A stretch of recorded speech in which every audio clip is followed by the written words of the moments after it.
everybody, Ivan here. Today I'm going to show you how to build that cantilever table. I got my material here lined up. I got a 1x8 by 3/4 oak board, number 3 rebar, 1x3 oak board, 4x4 post, 60-pound bag of crete, and some aluminum flashing to make my concrete mold. I've been thinking about this project for quite some time. I think I know what I'm doing. I don't have all the details worked out yet, but follow through this video and we'll see what the outcome of the project is. And while you're watching, do me a favor and give me a quick subscribe. Follow along. So typical coffee tables are about 4 foot long, so I cut all my boards to 4 feet.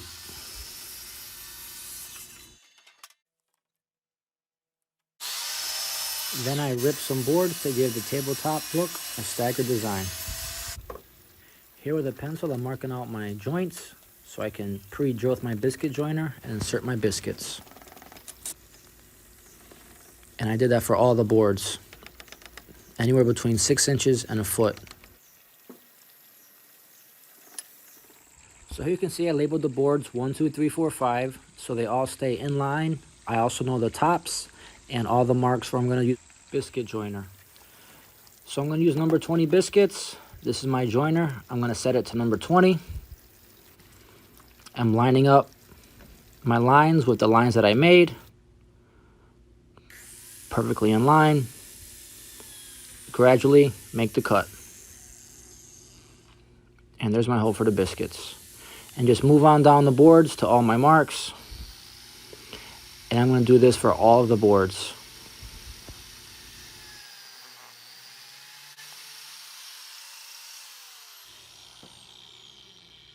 Take off my clamp quickly. And now you can see all of my holes that I'll be gluing and inserting my biscuits in. So all my boards had the lines already marked, so they all line up once I join them. So I'm just going to go to basically every board, use my biscuit joiner, and make all the cuts that I need. Once I'm done cutting all the holes, I'm going to line up my boards, make sure they're in order, 1, 2, 3, 4, 5, and they're all on the tops as well. All right, now I got my Bessie clamps lined up, pretty equally spaced, line my boards so I can assemble my tabletop. So I'm going to take some glue, put glue in all my holes that I made with my biscuit joiner. Then I can insert my biscuits and then run a strip of glue through the whole thing. And there, one at a time, I got my number 20 biscuits going in.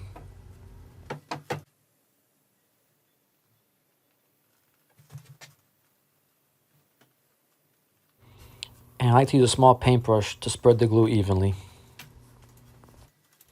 And in making sure both boards are glued before clamped, I'm going to run a bead of glue on this oak board. Make sure I get extra glue inside the previously drilled biscuit holes. Use my paintbrush again. Line these up.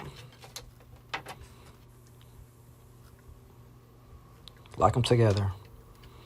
Repeat the process over and over until all the boards are assembled. More biscuits, tap them in, more glue, brush them, and just keep assembling boards.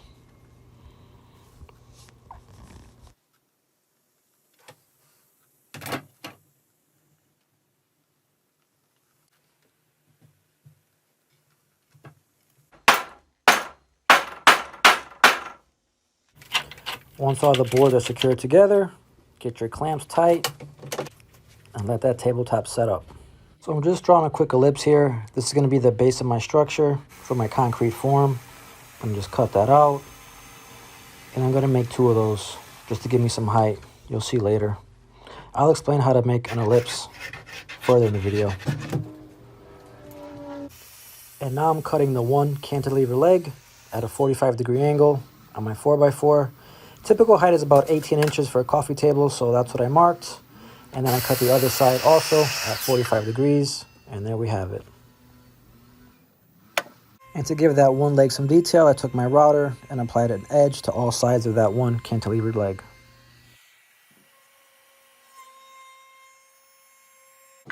So I have my concrete slab to be 2.5 inches, so here I'm marking 2.5 inches on my 4x4.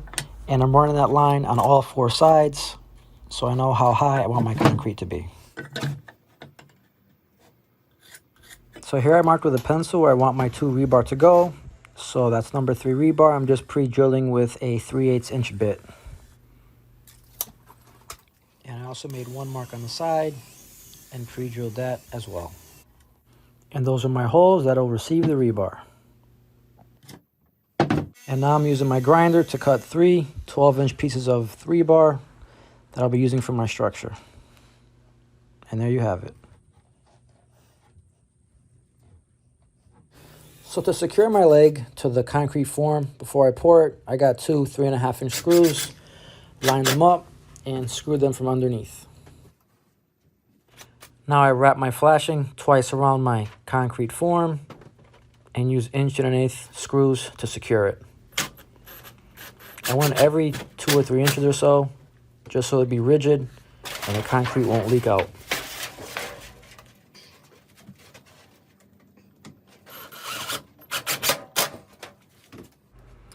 And here is a permanent marker. I just made a mark at 2.5 inches because, as I said earlier, I want my concrete to be 2.5 inches thick. And now, so the concrete won't stick to the form or break when I peel it off, I got some olive oil, rubbed the base, the walls, and everything. So once I pour the concrete, it'll easily fall off of the form.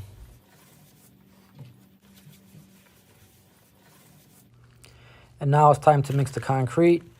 I wanted a pretty rigid form, so I poured it pretty stiff.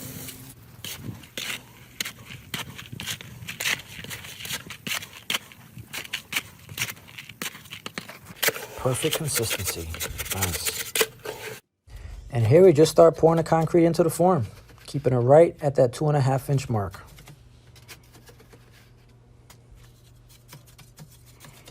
And I use a block to flatten out, push the water to the top so it's nice and smooth.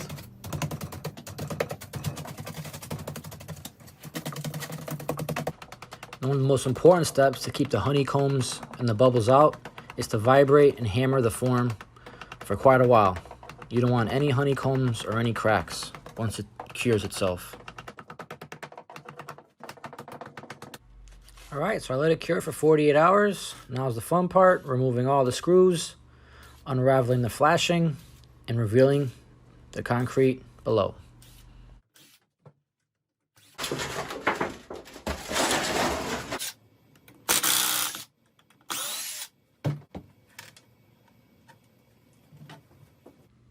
All right, it cured really well and looks good.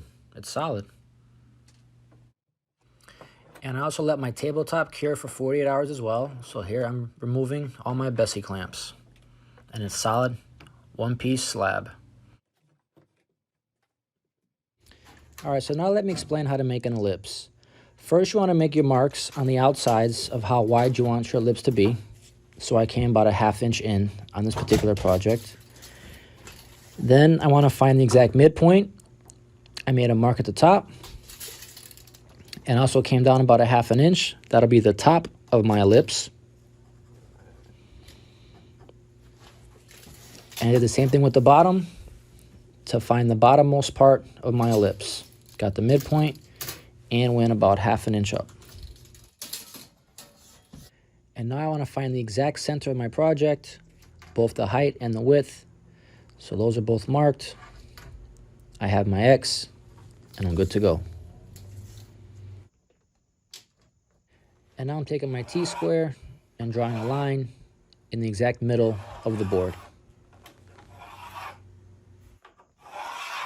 Now this is the important part. You want to find the exact center, and then you measure over to wherever your mark was for how long you want your ellipse to be. Whatever that number is, bring that to the very top, and wherever that number intersects on your line, that's where you want to put a mark.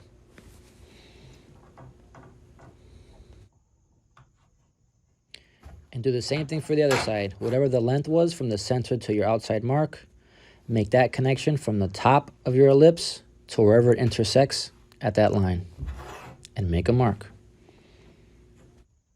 So now those 3 marks that you just made, you want to put a screw or a nail in each one of them. that one, the one on the top, and the one on the left. Now all these marks should be right on that line that you made with your T-square previously.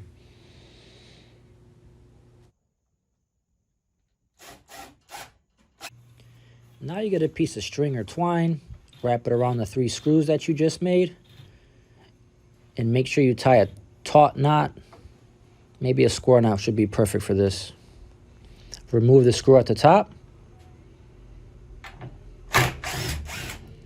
And now you can use your pencil, pull it taut against that twine or string, and follow it along, and you can make your ellipse.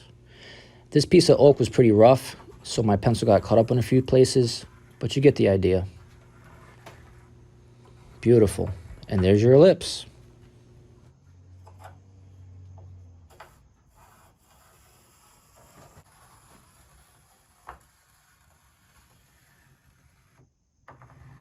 And now I use a jigsaw, bandsaw, whatever you got, and make the cut for your ellipse. Nice and easy, no rush.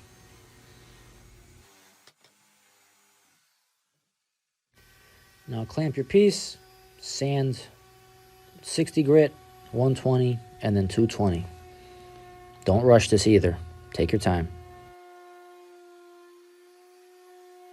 Now I don't have a planer, so I use my belt sander and worked all the different heights and rough spots of my tabletop.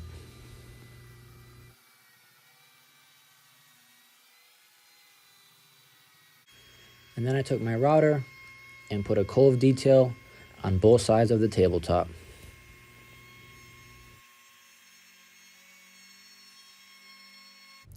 So now I'm marking out on the tabletop exactly where I want my leg to attach to it. I'm using my square and drawing it perfectly in there. So when I screw it to it, I'll know exactly where I want to be. Once that was done, I pre-drilled 3 holes over where I want my screws to attach the tabletop to the leg, equally spaced. Then I flip my board over to the top, use my Forstner bit with a 3/4 bit, and drill down about halfway through the tabletop in all 3 holes.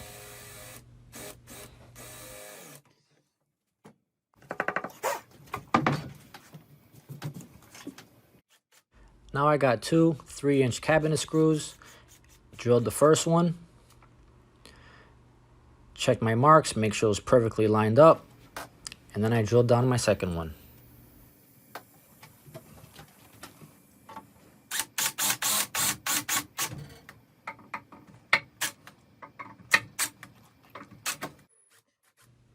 Then I grabbed a 2.5-inch decking screw and screwed that in at a 45-degree angle.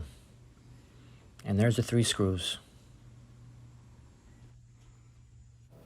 So now I have to fill those big screw holes.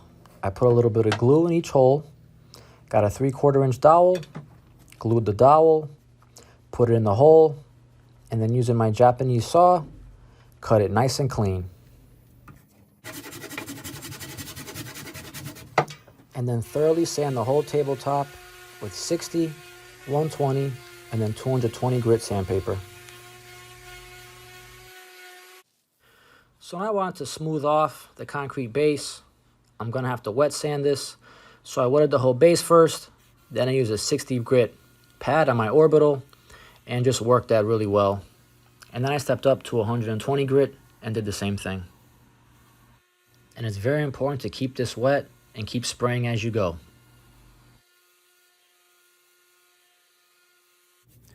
All right, so after this whole piece was sanded down, 60, 120, and then 220 grit sandpaper, I used a damp cloth, wet it all down, and then I used a Minwax stain called Golden Oak. And I basically went through the entire piece, staining it and rubbing it off to achieve the color that I wanted.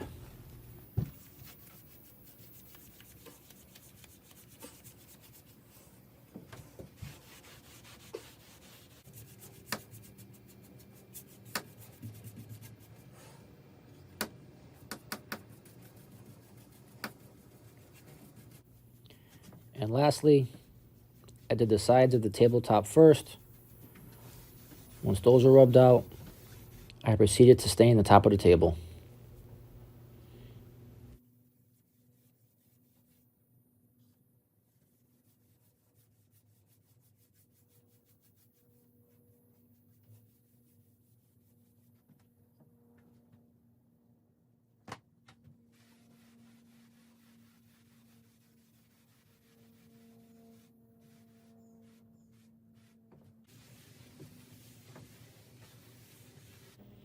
I let that stain dry in about 12 hours. It looks good. And then depending how you want to finish your table, you can use polyurethane, but I chose to use lacquer for this particular project. I like the way lacquer finishes. It looks like furniture. Lacquer kind of seeps into the wood itself, as polyurethane is kind of more of a coating. And lacquer dries pretty quickly, so I was able to do 3 coats, all with about a space about 4 hours in between each coat.